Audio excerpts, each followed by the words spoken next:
السلام عليكم ورحمة الله وبركاته तो जहाने की जे हबे अमर परिचय तो जहाने की जे हबे अमर परिचय प्रिय नबीर गोलाम छाड़ा अन्य किछुई नय प्रिय नबीर गोलाम छाड़ा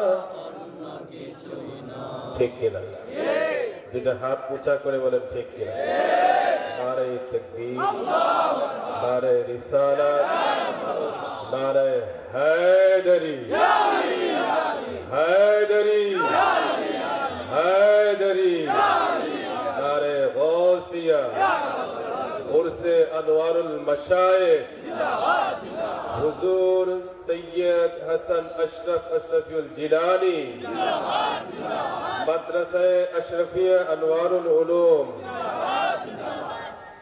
दो जहाना আমাদের পরিচয় আমরা নবীর গোলাম ঠিক কি না নবীর গোলামের কোনো চিন্তা নাই সেজন্য আমরা নবীর গোলাম হয়ে বাঁচতেও চাই জোরে বলি মরতে চান না না চাইলেও মরতে হবে না চাইলে ঠিক না সেজন্য আমরা মরতে চাই নবীর গোলাম হয়ে এই জন্য এই নামটুকু একটু মহব্বত করে আমার সাথে পড়বেন সবাই সবাই পড়েন এতক্ষণ তো উর্দু শুনছেন উর্দু আপনারা যতটুকু পার্সেন্ট পড়ছেন উর্দু ফার্সি আমরা কম বুঝি যারা বুঝে আমাদেরকে বুঝিয়ে দিয়েছে বাংলা তো সবাই বুঝবো ঠিক না একটু মহব্বতের আওয়াজ দিয়ে পড়বেন तो जहाने की जे हबे अमर परिचय पड़ने तो जहाने की जे हबे तो जहाने जोड़े तो जहाने की जे हबे अमर परिचय तो जहाने की जे हबे अमर परिचय पीछे आवाज तो जहाने की जे हबे अमर परिचय प्रिय नबीर गोलाम छाड़ा हाय हाय प्रिय नबीर गोलाम छाड़ा अन्य किछु नय नबीर गोलाम परिचय देन যখন সফিনা বনের সিংহ পথ দেখানো নেই কোনো ভাবনা সুবহানাল্লাহ এই আওয়াজ মানি না আরো জোরে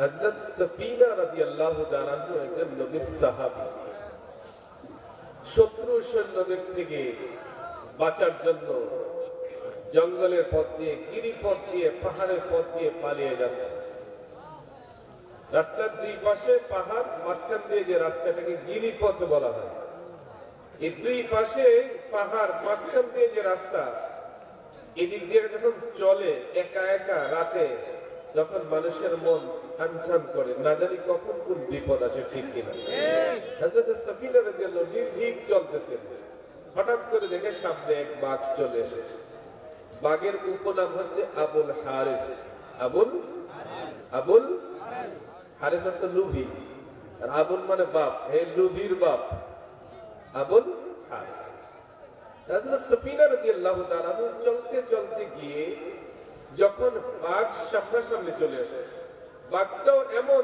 যার খিদা পেট ছুঁচু করতেছে যখন বাঘের পেটে খিদা লাগে শিকারকে ছাড়ে যে কোনো উপায়ে শিকার করে এবং সে খেয়ে ফেলে ওই বাঘটাও পেটের খিদার কারণে শিকার খুঁজতেছিল যখনই সফিনা রাদিয়াল্লাহু আনহাকে পেয়ে গেছে শিকার করার জন্য কি প্রস্তুত যখনই শিকার করার জন্য প্রস্তুত হযরত সফিনা রাদিয়াল্লাহু আনহা দেখলেন পিছনে দৌড় দিয়ে কোনো লাভ নাই তো আমার পরিচয়টা আমি বলি সুবহানাল্লাহ বলুন সুবহানাল্লাহ পরিচয় দেয় কি পরিচয় দেয় বলতেছি ইয়া আবুল হারিস আনা মাওলা রাসূলুল্লাহ বাঘকে ডেকে বলতেছে হে আবুল হারিস তুমি কি আমাকে চিনো আমি হচ্ছি নবীর গোলাম সুবহানাল্লাহর আওয়াজ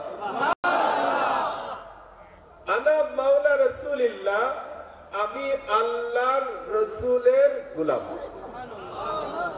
যখন এই পরিচয় দিয়েছে তখন বাঘ যে এম করেছিল শিকার করতে, সে এম ছেড়ে দিয়েছে, লেজ গুটিয়ে নাড়িয়ে নাড়িয়ে অভ্যর্থনা জানাতেছে, স্বাগত জানাচ্ছে। সুবহানাল্লাহ। তো যখন নবীর গোলাম পরিচয় দেয়, তখন বনের হিংস্র প্রাণীও আত্মসমর্পণ করে, ঠিক কিনা? এই পরিচয় আমরা দিতে চাই কি চাই? এজন্যই বলবো, তো জাহানে কি যে হবে আমার পরিচয়, তো জাহানে কি যে হবে আমার পরিচয়, প্রিয় নবীর গোলাম ছাড়া অন্য কিছুই নয়। আর নবীর গোলাম পরিচয় দেন যখন সফিনা, বনের সিংহ পথে কালো নেই কোনো ভাবনা। আরে ইহ পর জগৎ যাহার জন্য বিজয় হয়, ইহ পর জগৎ যাহার জন্য বিজয় হয়, নূর নবীজির গোলাম ছাড়া তো জাহানে কি যে হবে আমার পরিচয়, তো জাহানে কি যে হবে আমার পরিচয়, প্রিয় নবীর গোলাম ছাড়া অন্য কিছু নয়। আচ্ছা, যদি সফিনা রাদিয়াল্লাহু ওইখানে দাঁড়ায়া আবু জাহেলের নাম বলতো, মানতো বাঘ? মানতো? আচ্ছা, বাঘ তো বাঘ। গত 13 তারিখ শুক্রবার রাত্রে আমরা, আমাদের একটা কাফেলা আছে, নাম হচ্ছে রুহানি কাফেলা। আমরা কিছুদিন পর পর সফরে যাই আল্লাহর ওলিদের জিয়ারতে। সেদিন আমাদের জিয়ারতের টার্গেট ছিল মাইজবান্ডার দরবার শরীফ। আমরা যাওয়ার পথে রাত্রিবেলা ডাকাত দল আক্রমণ করেছে। গাছ কেটে, গাছের বড় বড় গুড়ি আছে, সমিলে যেগুলো রাখে বড় বড়, এইগুলা দিয়ে রাস্তা বন্ধ করে সুন্দর ব্লক করে দাঁড়িয়ে আছে। আমাদের 2টা হায়েস ছিল। যাওয়ার পথে আমাদের সামনের গাড়িটা একেবারে দ্রুত ডাকাতের সামনে চলে গেছে, ও খেয়ালই করে না, একেবারে সামনে গিয়ে হার্ড ব্রেক করেছে। ডাকাত দলের একজন সামনে এসেছে, ও শুধু গ্লাসটা নামিয়ে বলছে, আমরা মাইজবান্ডার দরবার জিয়ারতে যাচ্ছি। বাস সরদার ইশারা দিছে, ছেড়ে দাও। সুবহানাল্লাহ। এরকম প্রত্যেক দরবারকে ডাকাতরা সম্মান করে। এরা তো ডাকাত, কোন ডাকাত? ধন সম্পদের ডাকু এরা। কিন্তু যারা ঈমান চোর, ঈমান ডাকু, এরা আল্লাহর ওলিদেরকে সম্মান করে। যারা ধন সম্পদ চুরি করে, যারা ধন সম্পদ লুট করে, তারা ধন সম্পদ ডাকাতি করে, তারা আল্লাহর ওলিদেরকে ইজ্জত করে, সম্মান করে। কিন্তু যারা ঈমান চুরি করে, ঈমানকে হরণ করে, ঈমানের ডাকু যারা, এরা আল্লাহর ওলিদেরকে মানে না। সেই ডাকাত দলের সামনে যদি পরিচয় দিতাম, আমরা ডক্টর ইউনূসের লোক, কি বলতো? তারপর তোর কাছে অনেক কিছু আছে, দিয়ে ঠিক কিনা? কিন্তু যখন পরিচয় দিয়েছে আমরা ওলি আল্লাহর জিয়ারতে যাচ্ছি, সাথে সাথে তো ডাকাত যদি ওলির পরিচয় দিলে ছেড়ে দেয়, ফেরেশতা ছাড়বে না? হ্যাঁ, এই জন্য ফেরেশতাকে দেখে দেখে আশিক কি বলে দেখে, ফরিশতে रोकते हो क्यों मुझे जन्नत में जाने से, ये देखो हाथ में दामन है किसका, गौसे आज़म का। सुभान अल्लाह। ফেরেশতাকে দেখে বলে আশিক, এ ফেরেশতা, জান্নাতে যাওয়ার জন্য আমার পথে বাধা দিচ্ছ কেন? আমার হাতে তো গৌসে পাকের দামান নিয়ে এসেছি। বলে সুবহানাল্লাহ। আজ হুজুর হাসানুল মাশায়েখ এখানে উপস্থিত, তিনি সাধারণ কোন ব্যক্তিত্ব নহেন, তিনি গৌসে পাকের দামান। বলি সুবহানাল্লাহ। হুজুর আনোয়ারুল মাশায়েখের ওরস মুবারক চলছে। আনোয়ারুল মাশায়েখ কে? তিনি হচ্ছেন গৌসে পাকের দামান। এই দামান যে ধরেছে, তাকে ফেরেশতা স্যালিউট দেবে। ইন্তেকালের আগে এসে ফেরেশতা সালাম দিবে, তারপর রূহ কবজা করবে আসানের সহিত, যেন বান্দার কষ্ট না হয়। কেন? এই নিসবত, এই সম্পর্কের অনেক দাম, যে সম্পর্কের ব্যাপারে রাসূলুল্লাহ হাদিসে ঘোষণা দিয়েছেন, কাল কিয়ামতের ময়দানে সকল সম্পর্ক, সকল প্রকারের সম্বন্ধ ছিন্ন বিচ্ছিন্ন হয়ে যাবে, সকল বংশ পরিচয় ছিন্ন বিচ্ছিন্ন হয়ে যাবে, কিন্তু রাসূলুল্লাহর সাথে সম্পর্ক, রাসূলের পাকের বংশধরের সম্পর্ক ঠিক থাকবে। কেন ঠিক থাকবে? কাল হাসরের ময়দানে আপনার আব্বাও আপনা থেকে পালিয়ে যাবে, আম্মাও পালিয়ে যাবে, ভাই বোন পালিয়ে যাবে। এটা তো কোরআন দ্বারা প্রমাণিত। যত বন্ধু বান্ধব আত্মীয় স্বজন আছে সবাই পালিয়ে যাবে, কেউ আপনাকে একটা সওয়াব দিয়ে নেকি দিয়ে উপকার করবে না। ওই মুহূর্তে যাদেরকে বড় প্রয়োজন হবে তারাই হচ্ছেন আলে রাসূল আওলাদে গোসল। তারা কাউকে ছেড়ে পালিয়ে, তারা শুধু নানা জানের দিকে তাকিয়ে থাকবে। নানা জান যখন শাফাআতে কুবরার মালিক, শাফাআতে কুবরার দ্বার উন্মোচন করবেন, তখনই সব আলে রাসূল গিয়ে রাসূলুল্লাহর কাছে দরখাস্ত দিবেন, এ আপনার উম্মত আমার মুরিদ, এ আপনার উম্মত আমার মুরিদ, এ আপনার উম্মত আমার মুরিদ। রাসূলুল্লাহ সুন্দর করে পার করে ধরিয়ে দিবেন। আর যারা রাসূলুল্লাহর সুপারিশই মানে না, রাসূলের পাক কিছুই করতে পারবে না, তাদের কপালে কিছুই নেই, তাদের নসিবে কিছুই নেই। আমরা আজকে যে উদ্দেশ্যে এই মাহফিলের আয়োজন, সেটা হচ্ছে আনোয়ারুল মাশায়েখ, করছে আনোয়ারুল মাশায়েখ। এই উর্স শব্দটা নিয়ে আমাদের দেশে অনেক তর্ক বিতর্ক আছে, আছে না? অথচ কোরআন হাদিসে এর কোনো বিতর্ক নাই। কোরআন হাদিসে সুস্পষ্ট সমাধান আছে, সুস্পষ্ট সমাধান আছে। হাদিসে পাকে এসেছে, যখন মাইয়িতকে কবরে দাফন করা হয়, দাফন করার পর মুনকার নাকির এসে সওয়াল করবে। সওয়াল করার পর বান্দা যদি প্রশ্নের উত্তর দিতে পারে রেজাল্ট একরকম হবে, যদি উত্তর দিতে না পারে রেজাল্ট অন্যরকম হবে। যদি উত্তর দিতে না পারে শুধু লা আদরি বলবে, আমি কিছুই জানি না। আর যে উত্তর দিতে পারবে, তিনটা প্রশ্ন, মান রাব্বুকা, তোমার প্রভুকে, উত্তরে বলবে রাব্বি আল্লাহ। 2 নম্বর প্রশ্ন, আমার দীনুকা, তোমার দ্বীন কি, জবাবে বলবে দীনি আল ইসলাম। 3 নম্বর প্রশ্ন, মান হাযা রাজুল, ওই পুরুষ লোকটিকে।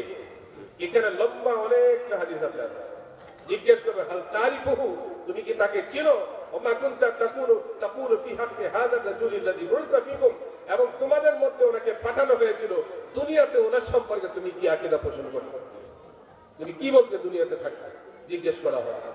যদি বলেন আমার মতো মানুষ, কি বলবে? আমার মতো মানুষ, হ্যাঁ? মুহাম্মদ ইবনে আব্দুল্লাহ কি বলবে? মুহাম্মদ ইবনে আব্দুল্লাহ তো আবু জাহেল বলছিল, ইমানদার হইতে পারছে? তো আবু জাহেল যে কথা বলে কট্টর কাফির হয়েছে, ওই কথা বলে আজকের মোল্লারা ইমানদার হতে পারবে? এই কথা বললে আমার সাথে লাগবে। আবু জাহেল তো মুহাম্মদ ইবনে আব্দুল্লাহ মেরেছে, তো ও যেরকম মুহাম্মদ ইবনে আব্দুল্লাহ মেনে সাধারণ মানুষ মনে করে মুমিন হতে পারে নাই, আজকেও আপনি মুহাম্মদ ইবনে আব্দুল্লাহ বলে রাসূলুল্লাহর কালিমা পড়ে ঈমানদার হতে পারবেন না। সেজন্য কালিমা কার হাতে পড়ছে এটা হুঁশ রাখতে হবে, ঠিক কিনা? রাসূলুল্লাহর হাতে যারা কালিমা পড়েছে তারা ভাগ্যবান, আর আমরা ভাগ্যবান রাসূলের আওলাদের হাতে কালিমা পড়ে, ঠিক কিনা? হ্যাঁ, নবীর কালিমা পড়ছি তো নবীর আওলাদের হাতে পড়েছি, মোল্লাজির হাতে পড়ি না, যে মোল্লা ঈমান চোর। কথা বলেন না কেন?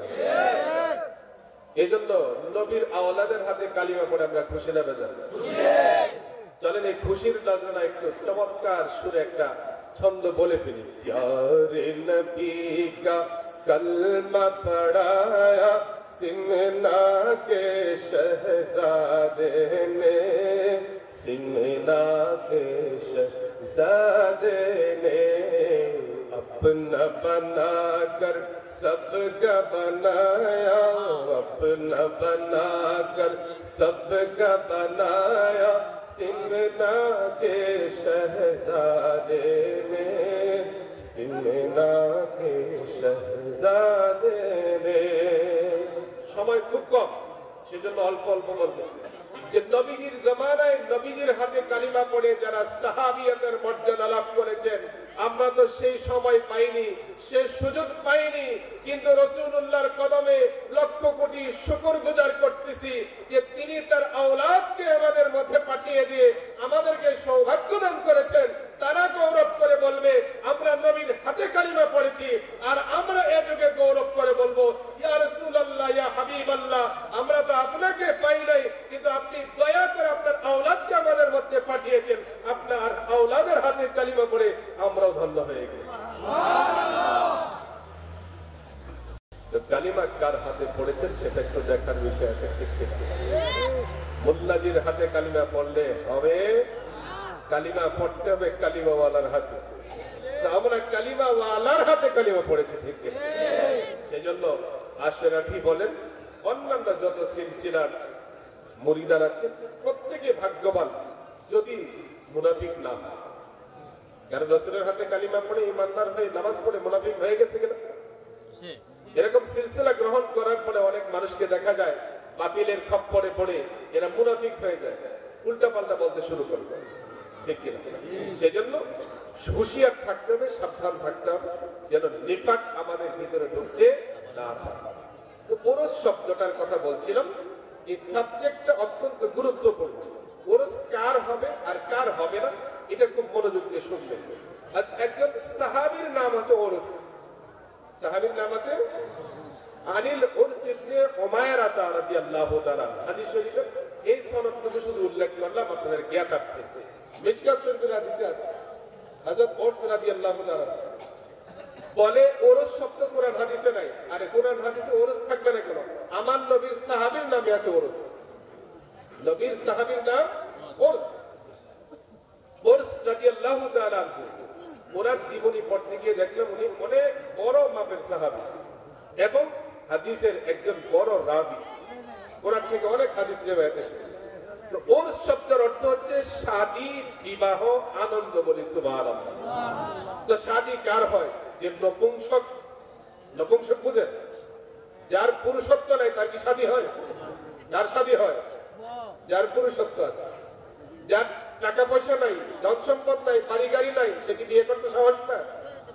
তো যে বিয়ে করতে সাহস পায়, যার বিয়ের আয়োজন হয়, বোঝা যায় তার সবই ঠিকঠাক আছে। আর যার কিছুই ঠিক নাই তার বিয়েও হবে। তো ওরস শব্দের অর্থ হচ্ছে শাদী, বিবাহ। এই ওরস শব্দটা এসেছে আরুস থেকে। ওরস শব্দটা বা ওরস থেকে আরুস। ওরস অর্থ শাদী আর আরুস অর্থ হচ্ছে দুলহা, মানে জামাই। নতুন জামাইকে দুলহা বলে, আরবিতে আরুস বলা হয়। তো যখন মুনকার নাকিরের সওয়ালের জবাব বান্দা দিয়ে দিবে, তখন বান্দা বলবে আমাকে ছাড়ো, আমি একটু বাড়িতে যাব। এটা হাদিস শরীফে এসেছে। ফেরেশতাকে বলবে আমাকে ছাড়ো, আমি বাড়ি যাব। কেন? আমার বাড়িতে ছেলে মেয়ে আছে, মা বাবা আছে, আত্মীয় স্বজন আছে, সবাইকে রেখে এসেছি। কি আপনি কি আত্মীয় স্বজনের কাছে চলে যেতেছেন? আত্মীয় স্বজনের কাছে? আচ্ছা, আল্লাহ জানে আমার কবর থেকে উঠে দৌড়বে। তো আত্মীয় স্বজনের কাছে যাওয়ার জন্য যখন বলবে, তখন ফেরেশতা বলবে না, ঘুমাও। কে নাওমাতিল আরুস, নতুন জামাইয়ের ঘুমের মতো। সুবহানাল্লাহ। আপনারা কি নতুন জামাইয়ের মতো ঘুমাতে চান? কথা বলেন। সবাই বলে নতুন জামাই কি ঘুমায়? হুজুর আপনি যে বলতেছেন নতুন জামাইয়ের মতো ঘুমাইতে, নতুন জামাই তো ঘুমায়, ঘুমায় রাত কোন দিক দিয়ে যায় বলতেই। তো নতুন জামাইয়ের সাথে কবরে যে ব্যক্তি প্রশ্নের জবাব দিয়ে পাশ হবে, তার তুলনা এজন্য করা হয়েছে, সে কবরে শুইবে, যখন ইসরাফিল আলাইহিস সালাম সিংহে ফুৎকার দিবে, ওখান থেকে যখন উঠবে, উঠে মনে হবে মাত্র ঘুমাইলাম, এখনো ঘুমটা ভেঙে দিছি। কবরে যে এত বছর থাকবে ওই করে খেয়ালই হবে। সারা রাত শেষ হয়ে গেছে, কিন্তু জামাই বউয়ের আনন্দ শেষ হয়নি। এই জন্য আসর রাতের সাথে ইমানদারের কবরের সওয়াল জবাবের তুলনা করা হয়েছে। তো উরস কার জন্য হবে? যে প্রশ্নের জবাব দিতে পারবে, আর যেদিন পারবে না তার জন্য উরস হবে না। কি হবে? মায়ের। তো যে মায়ের খাওয়ার উপযুক্ত সে কি এটা স্বীকার করবে? ওরা মায়ের খাওয়ার উপযুক্ত, এই জন্য ওরস করা মানেও না, স্বীকারও। আর ওরস তো ইমানদারদের জন্য, বেঈমানের জন্য, কাফিরের জন্য, মুনাফিকের জন্য ওরস নয়। এই জন্য যারা ওরস অস্বীকার করে তাদের আকীদার মধ্যে নিফাক আছে, তাদের কর্মের মধ্যে শিরক আছে, বিশ্বাসের মধ্যে কুফর আছে। কিন্তু যারা ওরস মানে বিশ্বাস করে, তাদের আকীদার মধ্যে কোনো ভেজাল, নির্ভেজাল পিওর আকীদা নিয়ে আমরা চলব। কেন আকীদাকে গুরুত্ব দিই জানেন? কবরের প্রশ্ন একটা আমলের না, সবগুলো আকীদা। কবরের সবগুলো প্রশ্ন আকীদা। আর আমাদের কি বুঝে? হাসরের ময়দানে সবার আগে নামাজের হিসাব হবে। ভাই হিসাব হোক না পরে, আগেরটা চিন্তা করো, পরের হিসাব নিয়ে আগে মাথা ব্যথা করো, আগের হিসাব করো। ইন্তেকালের সময় যখন আজরাইল আসবে রূহ কবজা করতে, তখন শয়তান আসবে ঈমান ধ্বংস করতে, তো আমল ধ্বংস করতে আসবে। এই জন্য তো ঈমান বাঁচানোর জন্য আমরা কি করে থাকি, গুরুত্ব আরোপ করে থাকি। যখন মৃত্যুর সময় ঈমানের পরীক্ষা হবে, তখনই আমরা আকীদাকে গুরুত্ব দিই। যখন দেখি কবরে ঈমানের প্রশ্ন হবে, আকীদার প্রশ্ন হবে, তখনই আমরা আকীদাকে ঈমানকে গুরুত্ব দিয়ে থাকি। হাশরের ময়দানে আমলের প্রশ্ন হবে, যখন হাশরের ময়দানে আমলের প্রশ্ন হবে, তখন সেখানে সুপারিশকারীও থাকবে। যার ঈমান নাই তার সুপারিশ নাই, যার ঈমান আছে কিন্তু আমল কম তার সুপারিশ আছে। এই জন্য আমরা হাশরের ময়দানে ভয় করি। হাশরের ময়দানে ভয় করেন? হ্যাঁ, কথা বলে না, মনে হয় ভয় আছে ভিতরে। যে মরণকে ভয় করে না, সে হাশরের ময়দানে কি ভয় করবে? মৃত্যুর ভয় যার অন্তর থেকে চলে গিয়েছে, সে রাসূলুল্লাহর জন্য কুরবান হয়ে গিয়েছে। আর যে রাসূলুল্লাহর জন্য কুরবান হয়ে গিয়েছে, তার অন্তর থেকে মৃত্যুর ভয়, কবরের ভয়, হাশরের ভয় সব দূর হয়ে গিয়েছে। সেজন্য আমাদেরকে ভয় করলে চলবে না, ভয়কে জয় করতে হবে, সাথে কাজ করতে হবে। ঠিক ঠিক হুজুর আনোয়ারুল মাশায়েখ এখানে মাদ্রাসা প্রতিষ্ঠা করেছেন, মসজিদ প্রতিষ্ঠা করেছেন, ঠিক কি না? কেন করেছেন? আলেম তৈরি করার জন্য, হাফেজ তৈরি করার জন্য, দ্বীনের দায়ী তৈরি করার জন্য। এখানে দ্বীনের দায়ী তৈরি কারা করবে? দূর দূরান্ত থেকে লোক এসে, না আপনারা এলাকার যারা আছেন তারা এখানে বাচ্চা দেবে, বাচ্চারা পড়ালেখা করবে, হাফেজে কোরআন হবে, আলিমে দ্বীন হবে। ঠিক কিনা? এই জন্য এই মাদ্রাসাকে সন্তান দিয়ে লেখাপড়া করিয়ে সহযোগিতা করতে রাজি আছেন? কে কে রাজি নাই? হাত তোলেন। রাজি আছেন? কে কে হাত তোলেন? সবাই রাজি। এখানে যে কয়টা হাত উঠেছে, এই কয়টা হাত যদি একটা একটা বাচ্চা দেয়, মাদ্রাসায় জায়গা হবে? জায়গা হবে? একজন একজন বাচ্চা যদি আপনি দেন, 100 হাত উঠলে 100 বাচ্চা হবে, হবে কিনা? যদি 100 সন্তান লেখাপড়া করে, মাদ্রাসার পরিবেশটা আরো সুন্দর হবে। ঠিক কিনা? আর এই মাদ্রাসার বাচ্চারা যখন লেখাপড়া করে, এরা একটু দুষ্টুমি করে না? করে কিনা? আমাদের মুরব্বীরাও আছে, যুবকরাও আছে, আমার স্কুল কলেজে যারা বড় বড় ডিগ্রিওয়ালা, তারা মাদ্রাসার বাচ্চারা যখন লেখাপড়া করার অবস্থায় একটু ছুটি পায়, তখন একটু খেলাধুলা করে, একটু দুষ্টুমি করে, করলেই বলে এই দেখ মাদ্রাসার ফলাফল কত ই করতে বলে কিনা? যে এমনিতেই বলি না, মাদ্রাসার ফলাফল আসলে দুষ্ট বলে কিনা? হ্যাঁ, এই কথাটার জবাবটা নিয়ে যাবো, আপনাদেরকে বুঝাই দেয়। বাচ্চারা কখন নিশ্চিন্তে খেলাধুলা করে, নিশ্চিন্তে নাচানাচি করে জানেন? যখন তার কোনো ভয় থাকে না, তার কোনো ভয় থাকে না। আর যখন ভয় থাকে তখন ওদিকে যায় না। এরা নিশ্চিন্তে খেলাধুলা কেন করে? হাদিস শরীফে এসেছে, যখন মাদ্রাসার সন্তানরা রাস্তায় হাঁটে, তখন ফেরেশতারা, রহমতের ফেরেশতারা তাদের পাখাগুলো তাদের পায়ের নিচে বিছিয়ে দেয়। কেন? এই বাচ্চাদেরকে খুশি করার জন্য। এই বাচ্চাদেরকে মাদ্রাসায় পড়ে যে বাচ্চাগুলো, এরা রাস্তায় হাঁটার সময় এদেরকে খুশি করার জন্য রহমতের ফেরেশতারা তাদের পাখা বিছিয়ে দেয়। তো ওরা নাচবে না তো নাচবে কে? তো আপনার বাচ্চা ফেরেশতার পাখার উপর আনন্দিত হোক, নাচক, আপনারা চান কিনা? যদি চান, দিল থেকে চান, তাহলে প্রত্যেকে একটা একটা বাচ্চা মাদ্রাসায় দিবেন। বলেন ইনশাআল্লাহ। ডান হাত উঁচা করে বলেন ইনশাআল্লাহ। পারবেন না? আল্লাহ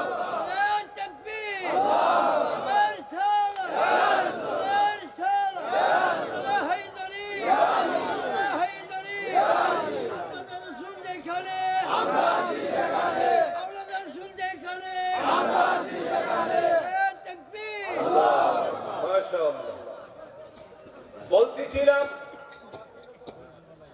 কবরের সওয়ালের জবাব যে দিয়ে দিবে সে মুক্তি পেয়ে যাবে, আর যে দিতে পারবে না সে মুক্তি পাবে না। যে দিতে পারবে তার জন্য শুভ সংবাদ আসবে, নাম কাটাও বাতিল আরস, নতুন জামাইয়ের মতো ঘুমিয়ে পড়ো। তার মানে প্রশ্নের উত্তর দেওয়ার ব্যক্তির জন্য পুরুষের সংবাদ আসবে। আর যে ব্যক্তি উত্তর দিতে পারবে না তার জন্য কান্নার মায়ের শুরু হবে, ঠিক কিনা? এজন্য আমরা যারা উরুস বিশ্বাস করি, উরুস মানি, উরুস পালন করি, আমরা মন গড়া কোনো কাজ করি না। আল্লাহ রাসূলের জবান মিশ্রিত, হাদিসে পাকে ঘোষিত ফেরেশতার জবানের শব্দটা দিয়ে আমরা উরুস শব্দ উদযাপন করি। এমনকি আল্লাহর নবীর সাহাবীর নাম উরুস রাখা হয়েছে, নবীর জামানায় সেই উরুস নামের বিরোধিতা করা হয় নাই। ফেরেশতা যে আরশ শব্দ ব্যবহার করেছেন সেটারও বিরোধিতা করা হয় নাই। তো আজকের দিনে যারা উরুস শব্দের বিরুদ্ধে ফতোয়াবাজি করে তারা আমার নবীর হাদিসের বিরুদ্ধে ফতোয়াবাজি করে, ঠিক কিনা? তারা ফেরেশতার আরশ শব্দের বিরুদ্ধে ফতোয়াবাজি করে, যাদের ফতোয়া আল্লাহর নবীর বিরুদ্ধে যাচ্ছে, ফেরেশতাদের বক্তব্যের বিরুদ্ধে যাচ্ছে, ওদের বক্তব্য দিয়ে জিন্দেগিতেও কেউ মুক্তি পেতে পারবে না। এই কারণে আমরা আজ অবধি দেখে এসেছি, আমরা সংখ্যায় কম হওয়ার পরেও, আমাদের সংখ্যা নগণ্য হওয়ার পরেও, তাদের সংখ্যা বেশি হওয়ার পরেও, আমাদের দলে আলেম উলামা কম থাকার পরেও, তাদের দলে আলেম উলামা বেশি থাকার পরেও, আমাদের দলে মুফতি মুহাদ্দিস কম থাকার পরেও, তাদের দলে মুফতি মুহাদ্দিস বেশি থাকার পরেও তারা কোনোদিন আমাদের সামনাসামনি বসতে রাজি না। কেন? বসলে ফলের বিড়াল হয়ে যাবে, বসলে কি হয়ে যাবে? ফলের বিড়াল বেরিয়ে যাবে। সেজন্য তারা আমাদের সামনাসামনি বসতে রাজি নয়। এই মাঠের মধ্যে এখানে যখন হুজুর আনোয়ারুল মাশায়েখ হায়াতে জাহিরিতে ছিলেন, হুজুর আনোয়ারুল মাশায়েখ সৈয়দ বাড়িতে অবস্থান করতেছিলেন, আমি আলোচনার মধ্যে বলেছিলাম যে হুজুর আনোয়ারুল মাশায়েখ এলাকার প্রত্যেক মসজিদের ইমামের কাছে, মৌলভী সাহেবদের কাছে, মুফতি সাহেবদের কাছে চিঠি পাঠিয়েছিলেন, মনে আছে? দাওয়াত পাঠিয়েছিলেন, মনে আছে? প্রত্যেককে দাওয়াত দিয়েছিলেন, কিন্তু কেউ আমাদেরকে দাওয়াত দিয়ে দেখেন আপনার মসজিদে যাবেন, আপনি তো ডরে দাওয়াত দিবেন না, না জানে আমার মসজিদে চাকরি শেষ হয়ে যাবে, ঠিক কিনা? আমাদেরকে দাওয়াত দিবে না, কিন্তু আমরা ঠিকই দাওয়াত করেছি। আজও আপনাদেরকে হুজুর সৈয়দ হাসানুল মাশায়েখের পক্ষ থেকে দাওয়াত দিচ্ছি, আমরা দাওয়াত দিয়ে যাচ্ছি, আপনারা দাওয়াত কবুল করুন। এখানে ঝগড়ার বিষয় নয়, মারামারির বিষয় নয়, আমরা যা করি কোরআন হাদিসে আছে না নাই আপনি দেখতে চাইবেন, আমরা দেখিয়ে দেব। কথা বলেন, আপনি জানতে চাইবেন, আমরা জানিয়ে দেব। আপনি আমার ভাই, আমি আপনার ভাই, কেন আমরা ঝগড়া করব? আমাদের ঝগড়া দেখে মানুষ কেন হাসাহাসি করবে? আজকে রাস্তায় আসতে আসতে একটা পোস্টার দেখলাম, পোস্টার সুন্দর দেয়ালে সাজানো, যে ব্যক্তির ছবিটা পোস্টারে তার মাথায় পাগড়ি, গায়ে সুন্নতি দাড়ি, শরীরে সুন্নতি পোশাক, আর গলায় ঝুলতেছে একটা ফাঁসির দড়ি, লেখা আছে খুনিদের ফাঁসি চাই। এত সুন্দর পাগড়ি, এত চমৎকার দাড়ি, এত লম্বা কুর্তাওয়ালার ফাঁসি কেন চাইবে? জানেন কিছু আপনারা? এরা 7 গ্রুপের লোক। কোন গ্রুপের? 7 গ্রুপের লোক। তাবলীগ জামাত 2 ভাগ হয়েছে। কয় ভাগ?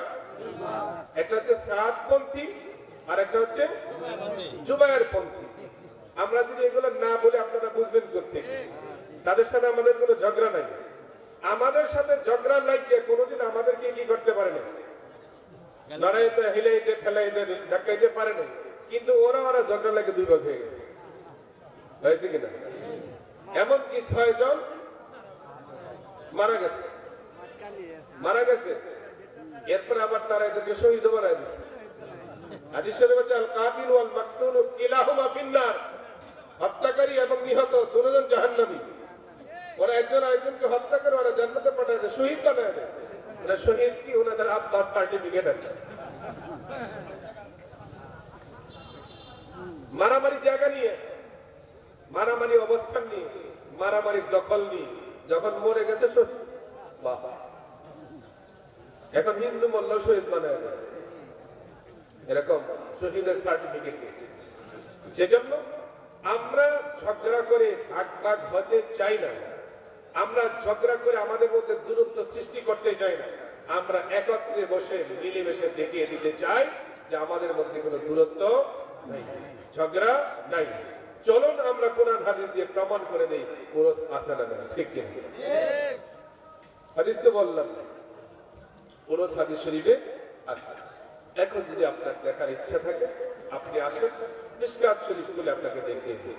সুন্দর মিশকাত শরীফ হাদিস শরীফ মওজুদ আছে। আর যদি আপনি মিশকাত শরীফ পড়ে থাকেন, আপনার বাসায় মিশকাত শরীফ মওজুদ থাকে, আপনি খুলে পড়ে নেন। এরপরে যদি আপনি না পান আমাদেরকে বলেন, আমরা খুলে বের করে আপনাকে দেখিয়ে দিব ইনশাআল্লাহ। এতে আমাদের কোনো কৃপণতা নেই। আর আলে রাসূল আওলাদে গৌসে পাক এটা এমন একটা সাবজেক্ট যেটা কোরআনের সাবজেক্ট, হাদিসের সাবজেক্ট। আপনি কোরআন থেকে নামাজ নিচ্ছেন, কোরআন থেকে রোজা নিচ্ছেন, কোরআন থেকে হজ নিচ্ছেন, কোরআন থেকে যাকাত নিচ্ছেন, কোরআন থেকে গরু চামড়া নিতেছেন, ঠিক না? তো কোরআন থেকে যখন আপনি সব নিচ্ছেন, ওই কোরআনেই তো আহলে বাইতের কথা আছে, আছে না? এক ব্যক্তি এসে বলতে, হুজুর আমি কোরআন খতম করেছি, মাশাআল্লাহ মারহাবা। হুজুর আরেকটা গুরুত্বপূর্ণ কথা কি, আমি বাংলা তরজমা সহ অনুভূতি খতম করছি। তো তরজমা সহ যখন পড়ছেন, আপনি কোরআনে কি কি আছে সবকিছু দেখছেন? বলে হ্যাঁ। কি কি পাইছেন? নামাজ, রোজা, হজ, যাকাত, তাসবিহ, তাহলিল, জিকির, আজকার সব পাইছি, হালাল হারাম সব পাইছি। আর কিছু পান নাই? পান না। আহলে বাইত পান নাই? কই না। আহলে বাইত যদি না পান, তাহলে বাইত কোরআনই তো নাজিল হয়েছে আহলে বাইতের করে।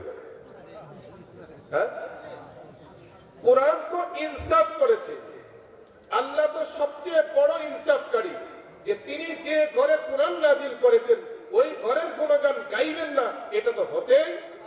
তো আল্লাহ যে ঘরে কোরআন নাজিল করেছেন ওই ঘর কত দামি, ওই ঘরওয়ালা কত দামি, ওই ঘরের বাসিন্দারা কত দামি, ওই ঘরের আওলাদ যারা তারা কত দামি, এটা আল্লাহ কোরআনে বলে দিয়েছে। কিন্তু বড় আফসোস, বড় আফসোস ওই সমস্ত কৃপণ মৌলভীদের জন্য যারা কোরআন পড়েছে সারা জিন্দেগি ভর, কিন্তু আহলে বাইত খুঁজে পায় না। আহলে বাইত, ইমাম সাহেব আপনি ইনসাফ করুন আপনার মিম্বারের প্রতি।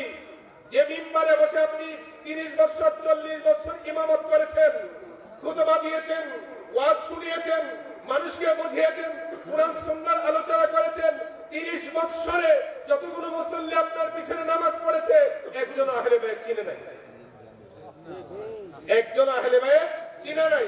শুধু চিনে নাই এ পর্যন্ত সীমাবদ্ধ নয়, বরং আমরা যখন আহলে বাইতের কথা বলি তখন আপনার নাদান মুসল্লিরা সেটা প্রোটেকশন দেন, বিরোধিতা করে, গালাগাল করে। কেন? তাহলে আপনি কোরআন পড়ে, হাদিস পড়ে আপনি কি শিখেছেন? আপনার ভক্তদেরকে, আপনার মুসল্লিদেরকে কি শিখিয়েছেন? কাল হাসরের ময়দানে আপনি এমনি পার পেয়ে যাবেন। রাসূলুল্লাহ জিজ্ঞেস করবে না যে আমি কি তোমাদের মধ্যে দুটো জিনিস রেখে এসেছি, একটা হচ্ছে কিতাব আর একটা হচ্ছে আমার আহলে বাইত, আমার আওলাদ রেখে এসেছি। এই একটা হাদিস, আর একটা হচ্ছে আল্লাহর কিতাব, আর একটা হচ্ছে আমার সুন্নাহ, দুটো জিনিস রেখে গেছি। যখন জিজ্ঞেস করবে যে আমি কোরআনে রেখে এসেছিলাম, আমার আহলে বাইতকেও সাথে রেখে এসেছিলাম, আমার আওলাদকে রেখে এসেছিলাম, তোমরা শুধু কোরআন নিয়েছো, আমার আওলাদকে নাও, তখন কি জবাব দেবে? কি জবাব হবে আপনার? আপনি জানেন রাসূলুল্লাহ বলেছেন যে এই কোরআন এবং আহলে বাইত, কোরআন এবং নবীর বংশ, আওলাদে রাসূল কিয়ামত পর্যন্ত একসাথে থাকবে। কেউ কোরআন থেকে নবীর বংশকে আলাদা করতে পারবে না, নবীর বংশ থেকে কোরআনকে কেউ আলাদা করতে পারবে না। হাত্তা ইয়ারিদা আলাইহিল হাউজ, এমনকি নবীজি বলছেন কোরআন এবং আমার বংশধর, আমার আওলাদ হাউজে কাউসারে এসে আমার সাথে মিলিত হবে। সুবহানাল্লাহ। রাসূলুল্লাহর আওলাদ আজ আমাদের মধ্যে উপস্থিত। চেহারা দেখলে বোঝা যায় না? হ্যাঁ, মুফতি সাহেবকে দেখলে, মুফতি সাহেবকে দেখলে ভাল লাগে, কথাবার্তাও ভাল লাগে, কিন্তু আওলাদে রাসূলকে দেখলে দিল কুরবান হয়ে যায়। ঠিক কারোর প্রতি আমাদের বিদ্বেষ নাই, ঘৃণা নাই, শত্রুতা নাই, কিন্তু আওলাদে রাসূলের ব্যাপারে যারা কিলোকাল করে, বিরোধিতা করে, প্রতিবাদ করে, বিভিন্ন রকমের কথাবার্তা বলে, তাদের ব্যাপারে আমাদের বড় আপোষ নাই। এই স্কুলের মাঠে স্লোগান দিয়েছিল আওলাদে রাসূলের বিরুদ্ধে, প্রতিবাদ সমাবেশ করেছিল। হুজুর আনোয়ারুল মাশায়েখ মওজুদ ছিলেন তখন, মনে আছে? আপনাদের মনে আছে? এই স্কুল মাঠে করেছিল, বড় বড় মুফতিরা এসেছিল, মুহাদ্দিসরা এসেছিল, মুফাসসিররা এসেছিল। তারা এসে বলেছে এই যে স্লোগানটা দিছে সেটা আমার মুখ দিয়ে আমি বলতে পারবো না। এখানে আস্তানা রাখবে না, ভেঙে দাও, গুড়িয়ে দাও, চুরমার করে দাও। কিন্তু আস্তানা কি চুরমার হয়ে গেছে? ভেঙে গেছে? আছে না নাই? থাকবে না? বলেন জোরে, থাকবে না? ভেঙে দেওয়া, গুড়িয়ে দেওয়া এটা কোনো ইসলামের কাজ না। ইসলাম সবার জন্য শান্তি নিরাপত্তার বাণী শোনায়, আর আপনি ইসলামের দাবিদার হয়ে ভেঙে দেবেন, গুড়িয়ে দেবেন, কোন ইসলাম ভাই? এটার নাম তো ইসলাম নয়। ইসলাম শান্তির ধর্ম। আপনি শান্তিতে থাকবেন, অন্যকে শান্তিতে রাখবেন, এটা ইসলামের দাবি, ইমানের দাবি।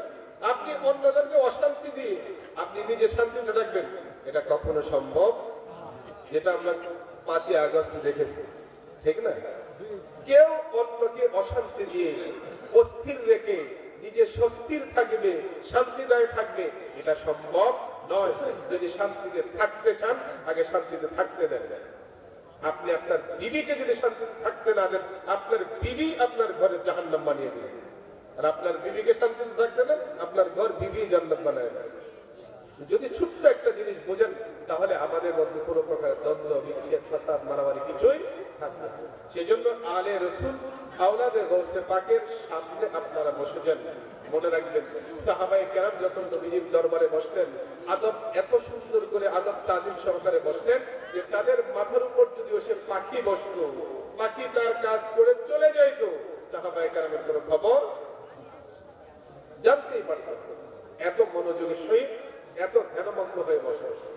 সেজন্য রাসূলুল্লাহর সামনে সাহাবায়ে কেরাম যে আদব তাজিম তাওকির নিয়ে বসতেন, ঠিক আলে রাসূল আওলাদে গৌসে পাকের সামনে আমাদেরকে সেই সম্মান ইজ্জত বজায় রেখে বসতে হবে, ঠিক ঠিক। সেজন্য যখনই আলে রাসূল বসবেন, আলে রাসূল আসবেন, আলে রাসূল চলবেন, ওনাদের সাথে বসবেন, উঠবেন, চলবেন পরিপূর্ণ আদবের সহিত। বলেন পরিপূর্ণ। কারণ এই আদব মাহরুম গাছ ফজলে আল্লাহ, বেআদব আল্লাহর রহমত থেকে বঞ্চিত। সেজন্য বেয়াদবি করা যাবে না। বেয়াদবি কি? আপনি যদি মার সাথে বেয়াদবি করেন, বাবার সাথে বেয়াদবি করেন, তাহলে তো আপনার জাহান্নাম ওয়াজিব হয়ে যাবে। মার সাথে বাবার সাথে বেয়াদবি করলে জাহান্নাম ওয়াজিব, জান্নাত হারাম হয়ে যায়। আর সেখানে আলে রাসূল যারা জান্নাতের মালিক, তাদের সাথে যদি বেয়াদবি করা হয়, তাদের সাথে গুস্তাখি করা হয়, আপনি কোন জান্নাতে জায়গা পাবেন? আপনার মায়ের পায়ের নিচে যেটা আছে, এটা তো বন্টন রাসূলুল্লাহ করেছে। আপনার মায়ের পায়ের নিচে যে জান্নাত আছে, এটা তো আলে রাসূল সবকে দিয়েছে সেখানে, শুধু বাপমার ইজ্জত করার জন্য, তাজিম তাওকির করার জন্য। আর আলে রাসূলের সাথে বেয়াদবি করবেন, আলে রাসূলের বিরোধিতা করবেন, আপনার মায়ের পায়ের স্ত্রী জান্নাত ছিনিয়ে নেওয়া হবে, ওই জান্নাত আপনি পাবেন না।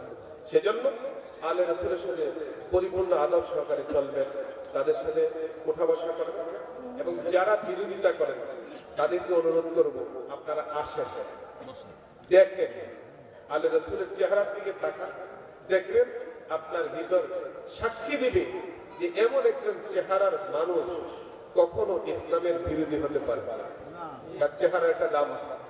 এই চেহারাটা আপনি আমি বানাই না, যে আল্লাহ রাসূলের আওলাদের চেহারা আল্লাহ সুন্দর কুদরতি হাতে বানিয়ে দিয়েছে। রাসূলুল্লাহর চেহারা থেকে মানুষ হেদায়েত পেয়েছে, আর আলে রাসূলের চেহারা থেকে আমরা হেদায়েত পেয়েছি। সেজন্য আমি অনুরোধ রাখবো, আপনাদের অনেক মূল্যবান সময়,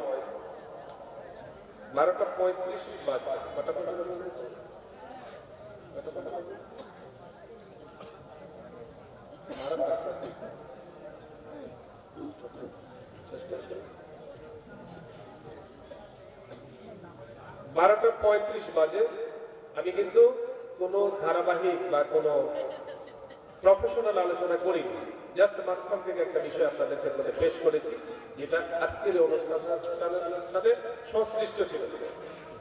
যদি লম্বা চওড়া আলোচনা করে 2-3 ঘন্টা একটা আলোচনা করলে আপনাদের কাছে ভালো লাগবে। ছোট্ট একটা ঘটনা, যেটা আমার আগেও বলেছি। হযরত ইমামে হাসান রাদিয়াল্লাহু তাআলা বাইতুল মালে গিয়েছিলেন, ওনার যে প্রাপ্য অংশ আছে আহলে বাইতের, সেটা আনার জন্য। গিয়ে দেখলেন উমর ইবনে খাত্তাব তখন খলিফা। উমর রাদিয়াল্লাহু আনহু ভিতরে বাইতুল মালের সম্পদ যার যার হিস্সা অনুযায়ী বন্টন করতেছেন। ইমামে হাসান যখন ওনার আহলে বাইতের হিস্সা আনতে গেলেন, তখন গিয়ে দেখলেন আব্দুল্লাহ ইবনে উমর দরজায় দাঁড়িয়ে অনুমতি চাইছে, কিন্তু অনুমতি মিলছে না।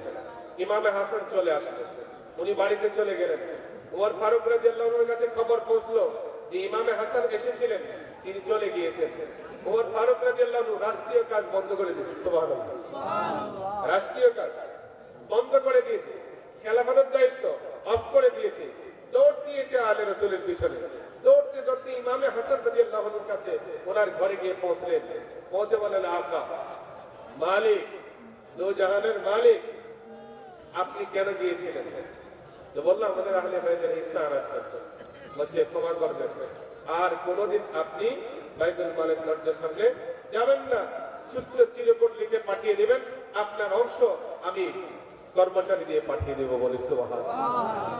হযরত ওমর ফারুক রাদিয়াল্লাহু তখন বলেছেন যে ইমাম হাসান, এ আহলে বাইতের চেরাগ, আল্লাহর ইজ্জত ও জালালের কসম, যদি আপনারা না হতেন তাহলে আমাদের মাথার চুলও গজাইতো না। বলে সুবহানাল্লাহ। আপনাদের উসিলায় সব, এ আসমান জমিন, চন্দ্র সূর্য, গ্রহ নক্ষত্র, পাহাড় পর্বত, জঙ্গল, সাগর, মহাসাগর, নদী, যত আপনি সুন্দর সুন্দর ফল ফলাদি, এই সৃষ্টি জগতে যা কিছু দেখেন, আমরা মানব, জিন, দানব, ফেরেশতা জগৎ যা কিছু আছে সব কিছু আল্লাহ বানিয়েছেন পাক পাঞ্জাতনের উসিলায়। পাক পাঞ্জাতনের উসিলায়। এই জন্য পাক পাঞ্জাতনের সাথে আমাদের সম্পর্ক ঠিক কিনা? আমরা চাই যারা এখনো সেই সম্পর্ক তৈরি করে নাই তারাও সেই সম্পর্ক তৈরি করুক, তাহলে বুঝবে যে এই মহাসমুদ্রের মধ্যে মণি মুক্তা কত ভরপুর, ঠিক কিনা? আমরা চাই অন্য সবাই আসুক। মনে রাখবেন, সিলসিলার কাজ করতে গিয়ে অনেক সময় অনেকের সাথে আমাদের হয়তো এদিক সেদিক হয়ে যায়। আমি অনুরোধ রাখবো, আপনার আচার ব্যবহার, আপনার কথাবার্তা, আপনার মানুষের সাথে চলন বলন যদি সুন্দর না হয়, তাহলে আপনার একটা ভালো জিনিসও অন্য কেউ গ্রহণ করবে, ঠিক কিনা? গ্রহণ করবে। সেজন্য আমার তরিকা, আমার এই সিলসিলাকে যদি অন্যের কাছে পৌঁছাতে চাই, আমার আচার ব্যবহারকে সুন্দর করতে হবে। আমার তরিকতার কাজকর্মগুলোকে আমাকে সুন্দরভাবে পালন করতে হবে। যখন আমি সুন্দর করে পালন করব, আমার সাথে আরো 10 জন পালন করবে। আমরা 10 জন যখন একজনকে গিয়ে বুঝাবো, তিনিও বোঝার চেষ্টা করবে, ঠিক কিনা? আর যদি আমি নিজে ঠিক না হই, অন্যজনকে বুঝাইতে যাই, কি বলবে? তুমিও উল্টা চলো, ঠিক না? আমি উল্টা চলে অন্য একজনকে ভাও করতে পারবো? আমি যদি এদিক সেদিক চলি, অন্যকে এদিকে আনতে পারবো? সম্ভব নয়। সেজন্য রাসূলুল্লাহর শরীয়ত, এটা হচ্ছে রাসূল পাকের জিন্দা মুজিজা, জিন্দা জারি মুজিজা। যে ব্যক্তি, যে দরবার, যে সম্প্রদায়, যে এলাকার লোক রাসূল পাকের শরীয়তের উপর অটল অবিচল, সেই এলাকার লোককে আল্লাহ সবার উপর সম্মান দিয়েছে, সবার উপর মর্যাদা। এজন্য আপনারা সবাই যদি শরীয়তকে মাথায় গ্রহণ করে নেই, শরীয়তের সকল হুকুম আহকামগুলো আমার মধ্যে বাস্তবায়ন করি, আর তরিকতকে নিয়ে আপনার অন্য মানুষের সামনে এগিয়ে যায়, তাহলে তারাও দেখবে যে এরা শরীয়তের পাবন, এদের তরিকাই তো সবচেয়ে সুন্দর এবং হক তরিকা। সেজন্য আলে রাসূলের বদনাম হোক, এটাকে আমরা চাইব? আলে রাসূলের তরিকার বদনাম হোক, এটা চাইব? সেজন্য আলে রাসূল এখানে মাদ্রাসা প্রতিষ্ঠা করেছেন, মসজিদের কাজ চলমান আছে, মাদ্রাসার কাজ চলমান আছে। এই মসজিদের কাজের জন্য আপনারা সহযোগিতা করবেন না ইনশাআল্লাহ? হুজুর শাইখে আজম সৈয়দ মোহাম্মদ ইজহার আশরাফ আশরাফি জিলানী রাহমাতুল্লাহি তাআলা আলাইহি, উনি যখন মাদ্রাসা প্রতিষ্ঠা করেন আশুলিয়ার জমিনে, তখন সুফি মিজানুর রহমান সাহেব, পিএইচডির চেয়ারম্যান সুফি মিজানুর রহমান সাহেব ব্ল্যাঙ্ক চেক দিয়ে দিয়েছে। বলছে, হুজুর আপকা মর্জি। বলছে, হুজুর আপনি যা লেখেন তাই দিন, 100 কোটি 200 কোটি। বলছে, হুজুর আপনার মর্জি, আপনি 1000 কোটি লেখেন, 1000 কোটি দেবেন। কিন্তু হুজুর বলছে, না, আমি এই কিছুই লিখবো না, যে আমার মুরিদদের মুষ্টি মুষ্টি চাউলেই মাদ্রাসা চলে যাবে। আমরা যদি সবাই মিলে সহযোগিতা করি, মাদ্রাসা মসজিদ চলবে না? কাজ এগিয়ে যাবে না? যাবে কিনা? আমরা সবাই সহযোগিতা করব। আমাদের যারা জনপ্রতিনিধি আছেন, যে যে দলের হোক, তার সাথে আমাদের সদ্ভাব বজায় রাখতে হবে, সুসম্পর্ক বজায় রাখতে হবে, এবং তার কাছে আমাদের তরিকতের মেসেজ পৌঁছাতে হবে যে আমাদের তরিকত কোরআন সুন্নাহর বিরোধী নয়, বরং কোরআন সুন্নাহর পরিপূর্ণ অনুসারী একটি তরিকত হচ্ছে সিলসিলা আশরিয়া, ঠিক কিনা? সেটা যদি আমরা তাদেরকে পৌঁছাতে পারি, বুঝাতে পারি, প্রত্যেকে আমাদের তৈরি করে আসবে ইনশাআল্লাহ। তাবারাক ওয়া তাআলা আমাদের সবাইকে তরিকতের কাজকে শরীয়তের গণ্ডিতে রেখে আমরা যেন এগিয়ে নিয়ে দিতে পারি, আমাদেরকে আল্লাহ তৌফিক দান করুন, বলুন আমিন।